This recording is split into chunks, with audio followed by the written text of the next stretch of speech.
कविता शुरू करते हैं। सिंहासन हिल उठे राजवंशों ने भ्रकुटी तानी थी, बूढ़े भारत में आई फिर से नई जवानी थी। घूमी हुई आजादी की कीमत सबने पहचानी थी, दूर फिरंगी को करने की सबने मन में ठानी थी। यहाँ कह रहा है सिंहासन हिल उठे थे, राजवंशों ने भ्रकुटी तानी थी, जो राजवंश से सारे उन्होंने भ्रकुटी, भ्रकुटी होती है भोहे, आंखों की भोहे, तो सिंहासन हिल उठे थे अंग्रेजों के अत्याचारों से। राजवंशों ने भ्रकुटी तानी थी, राजवंश भी अचंभित थे। बूढ़े भारत में आई फिर से नई जवानी थी, क्योंकि उस बूढ़े भारत में, बूढ़ा भारत कहा गया है जो जनता निराश और हताश हो गई थी, जिन्होंने अंग्रेजों को अपने आप को समर्पित कर दिया था, उसमें आई फिर नई जवानी थी। नई जवानी यहाँ कहा गया है लक्ष्मीबाई को, उसकी आशा को, उसके जोश को। तो यहाँ से प्रश्न बनता है कि बूढ़ा भारत और नई जवानी किसे कहा गया है।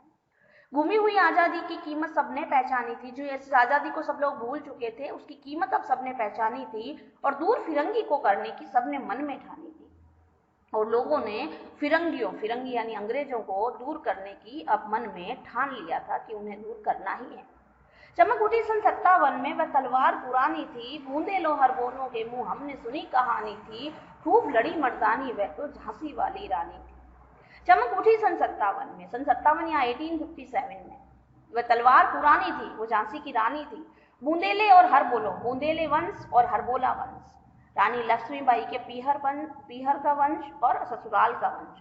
तो एक बुंदेल वंश और हरबोलों के वंश, दोनों के वंशों के मुंह से हमने यही कहानी सुनी है कि खूब लड़ी मर्दानी वो तो झांसी वाली रानी थी, कि वो रानी जो है वो झांसी की रानी थी, जो मर्दों की तरह अंग्रेजों से लड़ी थी। कानपुर के नाना की मुंह बोली बहन छबीली थी। यहाँ कानपुर के नाना साहिब की बात हो रही है, जो नाना साहब झांसी की रानी को अपनी मुंह बोली बहन कहते हैं, धर्म की बहन कहते थे, छबीली कहते थे। तो कानपुर के नाना की मुंह बोली बहन छबीली थी। लक्ष्मीबाई नाम पिता की वो संतान अकेली थी, नाम लक्ष्मीबाई था, पिता की संतान अकेली थी। नाना के संग पढ़ती थी वो, नाना के संग खेली थी, वो उन्हीं के संग पढ़ती थी और उन्हीं के संग वो खेलती थी। बर्छी ढाल कृपाण कटारी उसकी यही सहेली थी। बताया मैंने पाठ परिचय में कि जहाँ बचपन में बच्चे खिलौनों से खेलते हैं, उनकी बचपन की सहेलियां, उनकी बचपन के खेल क्या होते थे, बर्छी ढाल, सब हथियारों से, सब औजारों से खेलना।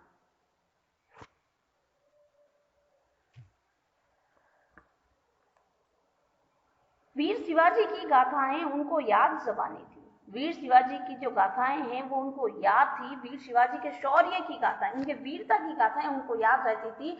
हमने सुनी बूंदेले हर बोलों के मुंह हमने सुनी कहानी थी, खूब लड़ी मर्दानी वो तो झांसी वाली रानी थी। लक्ष्मी थी या दुर्गा थी, वे स्वयं वीरता की अवतार। लेखिका कहती है कि लक्ष्मी थी या दुर्गा थी, कि वह लक्ष्मी थी या दुर्गा थी, स्वयं वीरता की अवतार थी। स्वयं क्या है, वीरता की अवतार थी। उनके अंदर वीरता का गुण था। लोग कहते थे कि ये लक्ष्मी है या दुर्गा है। देख मराठे पुलकित होते उनकी तलवारों की बात। मराठे जो थे वो मराठा वंश की थी, तो मराठे जो है खुश होते थे उनकी तलवारों की धार को देखकर, उनकी तलवारों के वारों को देखकर सभी प्रसन्न होते थे।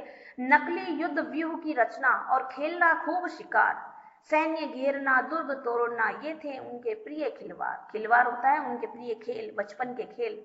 नकली युद्ध व्यूह की रचना, यानी बचपन में नकली युद्ध व्यूह, युद्ध व्यूह क्या होता है कि चारों तरफ से सेना ने घेर लिया है, अब उसको तोड़कर उस पर कैसे आक्रमण करना है, तो इस तरह के नकली युद्ध की व्यूह की रचना करना, खेल शिकार करना, सैन्य घेरना यानी सैनिकों को घेरना, दुर्ग कैसे तोड़े जाते हैं, ये इनके बचपन के खेल थे।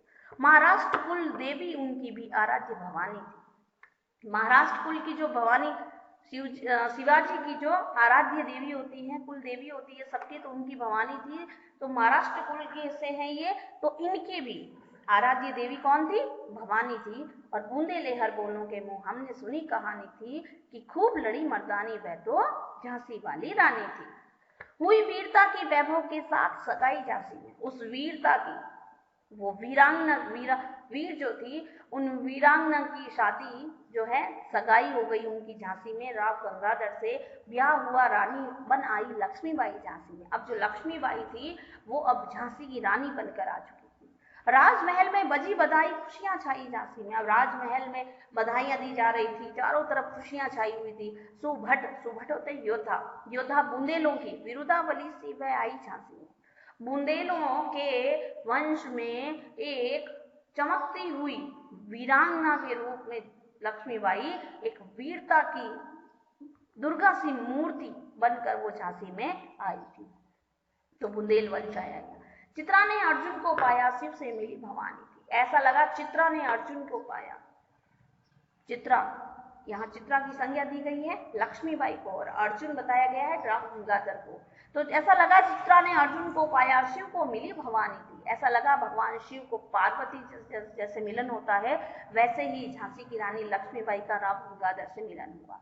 बूंदे लो हर बोलों के मुंह, हमने सुनी कहानी थी कि खूब लड़ी मर्दानी वह तो झांसी वाली रानी थी। लेकिन यहाँ पर भाग्य को कुछ और ही मंजूर था। उदित हुआ सौभाग्य, मुदित महलों में उजियाली छाई। सौभाग्य तो उदित हुआ, मुदित महलों में उजियाली छा गई। जो महल सुने थे उनमें बहुत ही रोशनी हो गई, खुशहाली छा गई। लेकिन किंतु काल गति चुपके चुपके काली घटा घेर लाई। किंतु काल, समय को कुछ और ही मंजूर था और काल की जो गति होती है वो चुपके चुपके आई और काली घटा घेर लाई और उस झांसी के उस महल पर काली घटाएं गिर गई थी। काली घटाओं का गिरना यानी संकट आ गया। क्या हुआ कि तीर चलाने वाले कर में उसे चूड़िया कब भाई, रानी विधवा हुई हाय, विधि को भी कहीं दया आई। कि तीर चलाने पर, तीर चलाने वाले कर में, बचपन से जिसने हथियारों से तलवारों से खेला है, तीर चलाए, उस कर में, कर यानी हाथ, उन हाथों में चूड़ियां कब भाई। विधाता को शायद यही मंजूर था कि तलवार चलाने वाले हाथों में चूड़ियां नहीं शोभा देती। रानी विधवा हुई हाय, विधि को भी दया ना, विधि यानी विधाता, विधाता को भी दया नहीं आई और रानी विधवा हो गई। निसंतान मरे राजा जी, रानी शोक समानी थी। राजा जी निसंतान मर गए, कोई उनके वंश को चलाने वाला नहीं था। बूंदे ले हर बोलों के मुंह, हमने सुनी कहानी थी कि खूब लड़ी मर्दानी वह तो झांसी वाली रानी। अब बुझा दीप झांसी का, जब झांसी का दीप बुझ गया, कौन, राव गंगाधर, तब डलहौजी मन में हर्षाया, अंग्रेजों का जो कर्नल था, डलहौजी मन में हर्षाया, खुश हुआ और राज्य हड़प करने का उसने ये अच्छा अवसर पाया कि बहुत अच्छा मौका है। फौरन फौज भेज दुर्ग पर अपना झंडा फहराया और लावारिस का वारिस बनकर ब्रिटिश राज्य झांसी आया। झांसी अब लावारिस हो चुकी थी, उसका वारिस बनने के लिए ये ब्रिटिश साम्राज्य झांसी आया।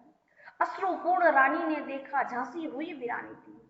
अश्रुपूर्ण यानी आंखों में आंसू लेकर रानी झांसी को देख रही थी जो अब वीरान हो चुकी थी।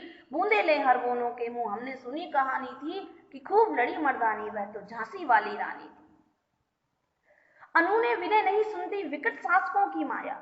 अनूने विनय यानी हम अगर विनती भी करें तो जो विकट शासक होता है, जो दुष्ट शत्रु होता है, वो हमारी विनय नहीं सुनता। अनूने विनय नहीं सुनती विकट शासकों की माया, व्यापारी बन दया चाहता था जब ये भारत आया।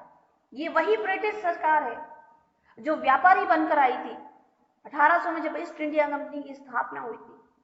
तो यही अंग्रेज दया चाहते थे भारत से कि हमें यहाँ पर व्यापार करने दिया जाए।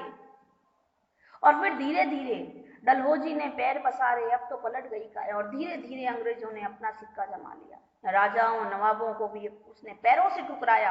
फिर धीरे धीरे राजाओं और नवाबों के मामलों में हस्तक्षेप करने लगा अंग्रेज और रानी दासी बनी ये दासी अब महारानी थी। रानी दासी बनी, जो भारत माता रानी थी वो अब दासी बन गई और बनी ये दासी जो अंग्रेज सरकार, जो ब्रिटिश यहाँ पर दया मांगने आई थी, यहाँ दासी बनकर आया था, अब वो यहाँ की महारानी, ब्रिटिश सरकार यहाँ की महारानी बन गई थी। बूंदे ले हर बोलों के मुंह, हमने सुनी कहानी थी, खूब लड़ी मर्दानी वह तो झांसी वाली रानी थी।